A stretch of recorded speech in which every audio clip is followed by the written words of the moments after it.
tudo bem? Como é que vocês estão? Aqui quem está falando é a Alessandra Nascimento, sou do podcast Conexões, esse que vocês estão acompanhando já há algumas edições, e essa é uma edição especial. Eu estou aqui com a Adriana Jungers, que sempre participa com a gente, ela que é a mãe atípica da advogada, sempre atuante, e vamos conversar um pouquinho sobre a situação que está acontecendo na capital baiana, em Salvador, que são relatos de falta de medicamentos nos postos da capital. E essa situação, para vocês terem uma ideia, ela não é nova, infelizmente, ela já vem há um certo tempo e as entidades já vêm tomando algum posicionamento, informando o que está acontecendo e pedindo, claro, explicações da ausência dos medicamentos. E aqui nós vamos hoje conversar com a vereadora Ladilce, cujo mandato acompanha tudo isso de perto e tem feito fiscalizações. Então, antes disso, eu passo a bola agora para a Adriana, que vai conversar um pouquinho com vocês, e aí a gente entra mais a fundo para conversar com a vereadora e saber o que de fato está acontecendo em Salvador. Muito bem-vindos e muito bem-vindas. Adriana? Bem-vindo a todos, é com grande prazer que eu participo mais uma vez aqui. Estamos aqui para contribuir, multiplicar e disseminar informações. E, obviamente, estar esclarecendo alguns pontos. Obrigada. Vereadora, por favor, com a senhora a palavra. O que está acontecendo nos postos de saúde de Salvador? Por que essa falta de medicamentos para a saúde mental, vereadora?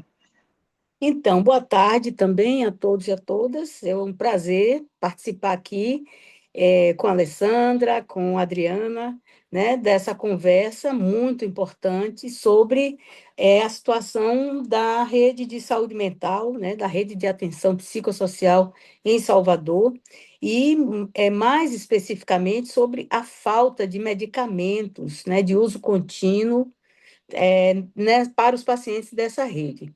Nós temos aqui em Salvador um processo muito difícil, demorado de implantação da rede de atenção psicossocial, da reforma psiquiátrica, e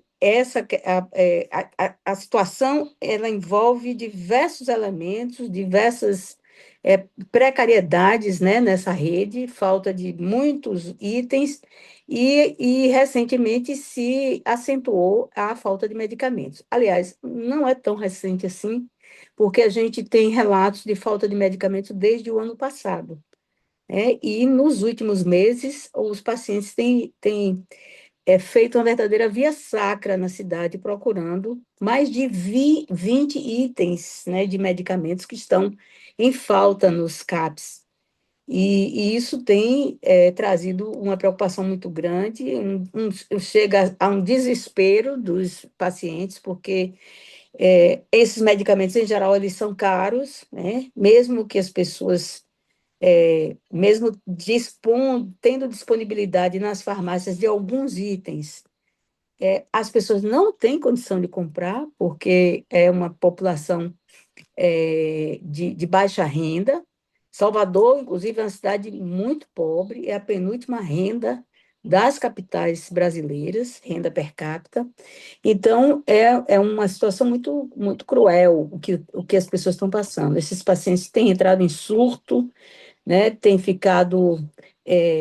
As famílias têm ficado desesperadas mesmo, porque nós estamos ficamos numa situação, num dilema muito grande, porque na medida que nós estamos tentando consolidar a reforma psiquiátrica, consolidar a rede de atenção psicossocial, fazendo uma abordagem humanizada, uma abordagem de equipe multiprofissional, para evitar internamentos, né? Quando você suprime o medicamento, que é um elemento importante para manter os pacientes num estado de convivência, né?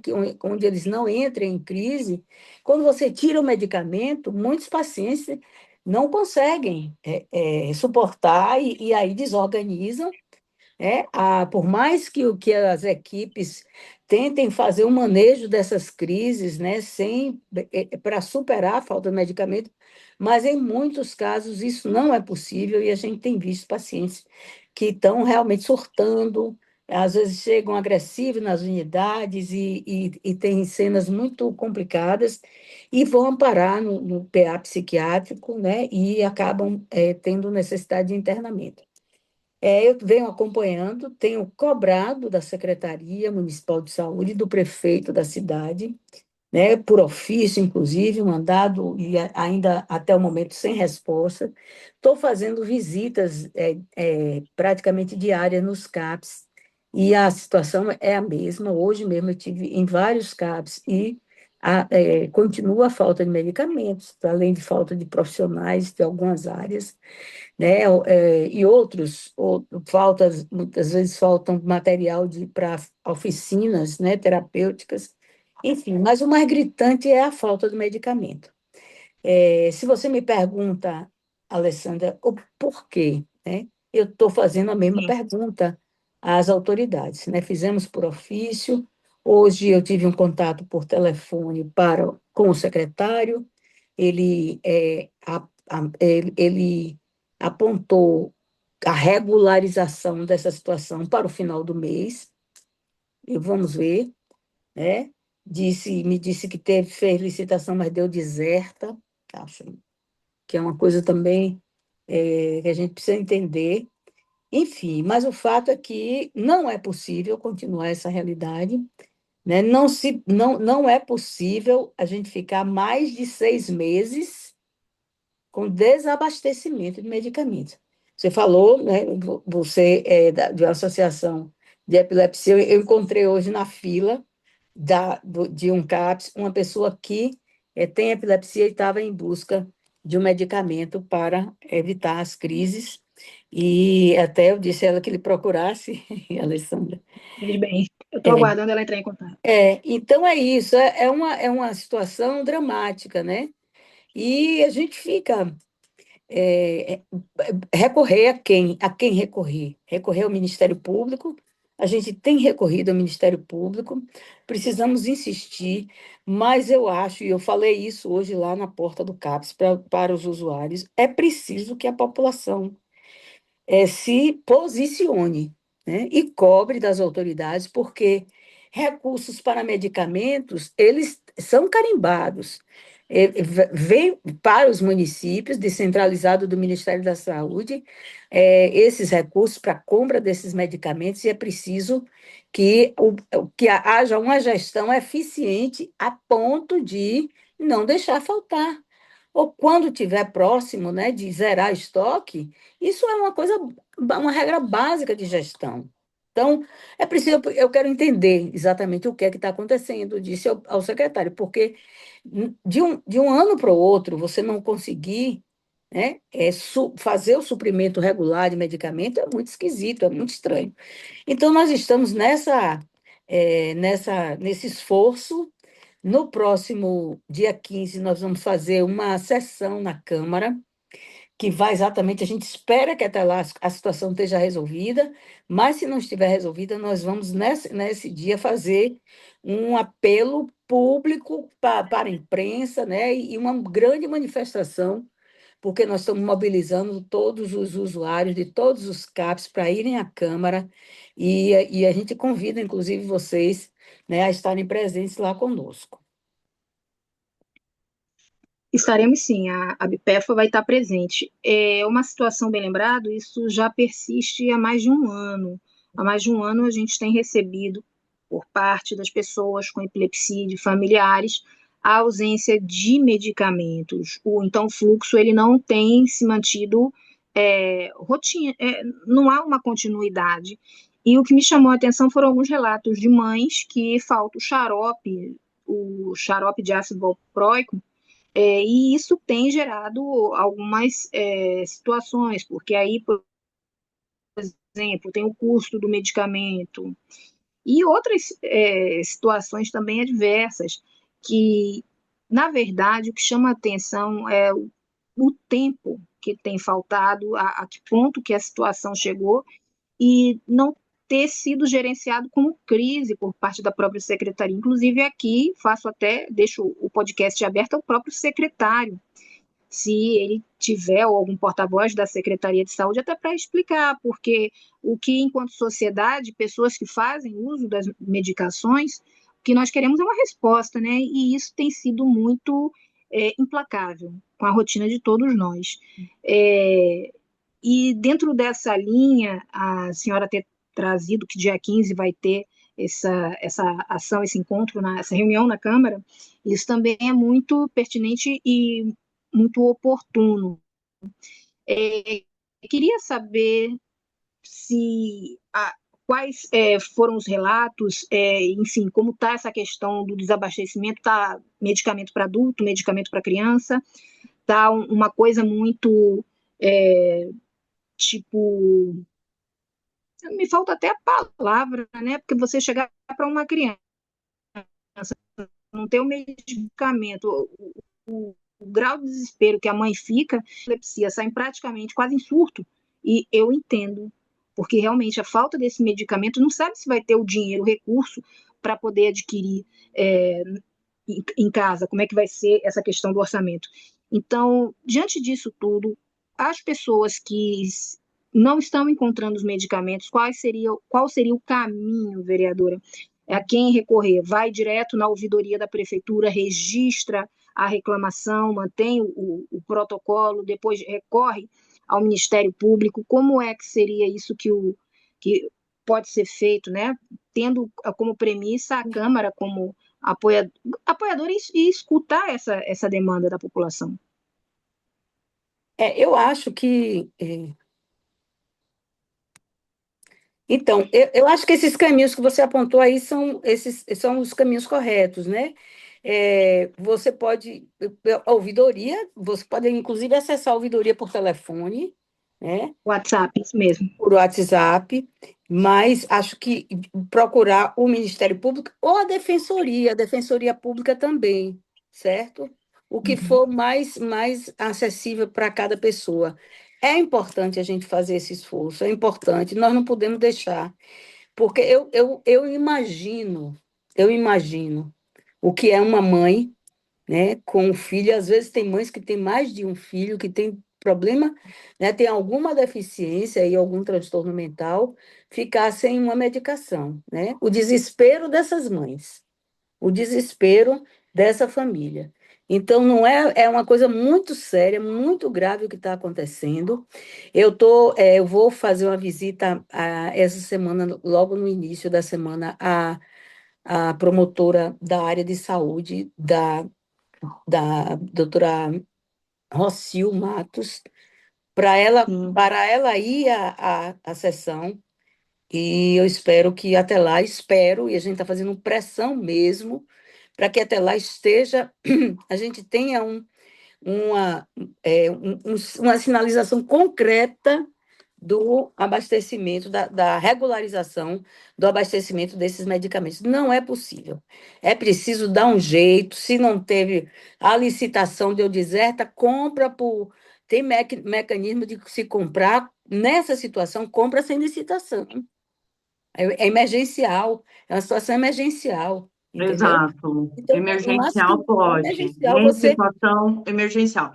E pelo que a senhora está me relatando, o que está faltando é uma ausência no sistema de informação, né, integrado e atualizado, e uma deficiência no planejamento logístico, caso não seja um desvio de verba pública, né? Se existe um planejamento logístico, se foi pedido a medicação para a rede, e se tem um sistema de informação de integração, O que é que está então, o acontecendo? que está acontecendo? Desvio de verba? Então, o que a senhora pode fazer? A senhora pode acionar o Ministério da Saúde, que é responsável pela gestão, né, e a formulação e execução, a Anvisa, para fiscalização sanitária e a segurança da eficácia dos medicamentos, e inclusive da fiscalização das farmácias, né? Ver o que está acontecendo com as farmácias. E o Conselho Nacional de Saúde, também é importante. Fora que pode ser, sim, acionado o Ministério Público e as pessoas podem estar procurando a Defensoria Pública. Mas veja só, é de extrema relevância que a senhora faça essa audiência pública, né, e que esteja chamando a população, as entidades, as lideranças a estarem comparecendo, inclusive o secretário, e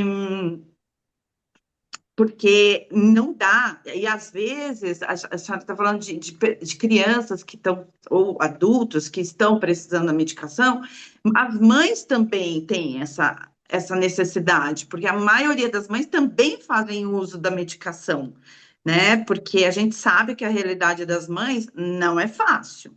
Né? E muitas mães têm a deficiência e a criança tem a deficiência, tem isso também, né? Então, existe sim aí uma deficiência nessa questão do abastecimento e acionar mesmo. E tudo que a senhora for requerer ao secretário de saúde, requerer por escrito. E Eu que faço ele isso. responda por escrito. Tem que ser por escrito, não é mesmo? É. Então, é muito bom você ter ser alertado para essas questões. É bom a gente ter uma conversa multidisciplinar, não é? Um Porque advogado, especialista é da área. exato, né? Então, eu vou essa conversa com o Ministério Público a gente vai ter. Já fizemos por ofício ao secretário, inclusive relacionando todas as medicações que a gente achou em falta. O que está chegando de novo, eu estou mandando, acrescentando. Nessa conversa que eu tive hoje, eu pedi a ele, se por favor, se eu receber um ofício, o senhor responda, porque ele não respondeu, né? Então, vou aos órgãos que a gente puder, né, acionar, nós vamos acionar, inclusive Tribunal de Contas, porque é preciso, tem recurso que vem carimbado, né, é descentralizado do Ministério da Saúde para medicamento, a gente precisa, já o Conselho Municipal de Saúde já foi informado, né, nós vamos cobrar do Conselho também a atitude, né, e é isso, eu acho que a gente tem que fazer barulho, um barulho no bom sentido, botar na pauta. Estou, inclusive, preparando um plano de mídia para esse assunto, porque olha, é, corta o coração você chegar num CAPS desse e ver o desespero das pessoas. Aquelas pessoas mais humildes, né, que chegam com a receitinha. Não sei, você deve ter visto, Alessandra, aquele vídeo, né, daquela senhora dizendo: Puxa, eu já fui ali, já fui acolá. O pessoal fica rodando, né, com o dinheirinho que tem, pagando transporte para cima e para baixo todo mês, procurando medicamento, né? E não acha, e não encontra, muitas saem revoltadas. Hoje teve uma que me disse assim: Olha, não é só o medicamento que eu estou procurando, também estou precisando de psiquiatra. E eu tenho vontade de me matar. Ela disse assim: Eu tenho vontade de me matar. Então, tem muita gente com ideação suicida, né, que fica, né, no risco, fica exposta a uma desorganização, um período de crise, e isso é É o muito desespero. grave. É muito grave. E fica parecendo assim, os gestores tratam como se fosse uma coisa que as pessoas podem esperar. A licitação deu deserta, sim, cara pálida, deu deserta e aí? Vai fazer o quê? Quem é que vai se Não trata responsabilizar com a por isso? urgência necessária. Quem é Não que trata vai se responsabilizar por isso? A senhora trouxe uma frase muito relevante: vontade de suicidar. E o índice de suicídio está, assim, alarmante. Então é isso, é um esforço grande que a gente precisa fazer. Eu acho que eu tenho dito assim, as pessoas, gente, a gente precisa se juntar. Todo mundo aqui, o poder está na mão do povo, a soberania não é do prefeito, nem do presidente, nem de ninguém, é do povo, e a gente precisa praticar isso, cobrar. É o mínimo que eles têm a obrigação de fazer, é o que está na lei, o que está no plano, o que está no orçamento, e não cumpre, né? E fica por isso mesmo. tem que ser responsabilizado, como você está dizendo. Sim. Da parte da ABPEF, a gente vai estar presente nessa audiência pública, inclusive nós temos relatos de mães que estão passando, até tirando do orçamento para comida, né, de aluguel, para poder comprar os medicamentos. Então, a situação ela é muito delicada. Aqui, mais uma vez, é um podcast do Movimento Epilepsia Brasil. É claro, estamos abertos para ouvir a Secretaria Municipal de Saúde, a gente quer entender o que está acontecendo, porque enquanto sociedade é um problema nosso também, são medicamentos para saúde mental, para pessoas com epilepsia que também estão faltando. Então, dentro do possível que a gente puder estar atuante, isso com certeza. Estamos aqui para colaborar. E desde já e agradeço essa questão, e essa Diga. questão de acionar o Tribunal de Contas é de suma relevância. Inclusive, já existe algum pedido perante o Ministério Público? Não, em relação a essa questão de medicamentos, existe por parte da epilepsia, né? Por parte da epilepsia. Do nosso mandato não foi ainda em relação aos CAPs, mas nós estamos fazendo essa semana. Tem que fazer, não tem jeito. E a promotora deve essa foi ir desde para o a ano audiência. passado. Foi desde o ano passado que Pois a é, ABPEFA então, informou essa situação e está fazendo um ano. Na E parte a de epilepsia. gente Agora a gente é precisava, surpresa. na verdade, Alessandra e Adriana, eu acho que a gente precisava que esses órgãos fizessem um certo monitoramento, né, dessas políticas. Eu acho que tem algumas coisas assim que não dá para ficar quando a denúncia chegar, certo? Eu penso Uhum. assim. Eu penso sim, que tem que ter alguma coisa que tenha, que se estabeleça como um monitoramento preventivo, ver se está tudo indo bem, né? Não sei. Eu sei, por exemplo, que os secretários de saúde, os gestores da saúde, por lei, eles são obrigados a ir quadrimestralmente, né, de 4 em 4 meses, à Câmara para prestar contas da gestão, o que não é feito, né? O que não é feito e não acontece nada. E eu tenho, inclusive, cobrado publicamente lá na Câmara e também por ofício. Já mandei, citei a lei e tal, mas eles ignoram solenemente. Então, precisamos apertar o cerco, né? Porque são vidas que estão em jogo, né? A vida do dia a dia e também a possibilidade de interrupção dessas vidas que está em jogo. Agradeço muito a senhora vereadora e ter explicado o que tem ocorrido, né? Dia 15, na parte da manhã, a ABPEFA vai A estar partir das presente. 9 horas, na Câmara Municipal de Salvador. 9 horas. Ok, a associação vai estar presente, até porque essa pauta começou ano passado com desabastecimento para a epilepsia, e infelizmente a gente está fazendo um ano disso e não está ainda resolvido, né? Então, esperemos que numa ação conjunta com todos possamos chegar ao entendimento. Mais uma vez, aqui é um podcast, queremos muito também ouvir a Secretaria de Saúde, ver o que está acontecendo. E, mais uma vez, agradeço, viu, vereadora, a disponibilidade. Adriana, você quer deixar mais alguma informação? Você que é advogada, está acompanhando isso? Toda essa situação? Eu quero me disponibilizar de tirar qualquer dúvida, esclarecimento. É só estar me procurando. Tá certo. Muito obrigada. E nós vamos ficando por aqui. E agradeço a todos a participação. Muito obrigada mesmo. Até o próximo podcast.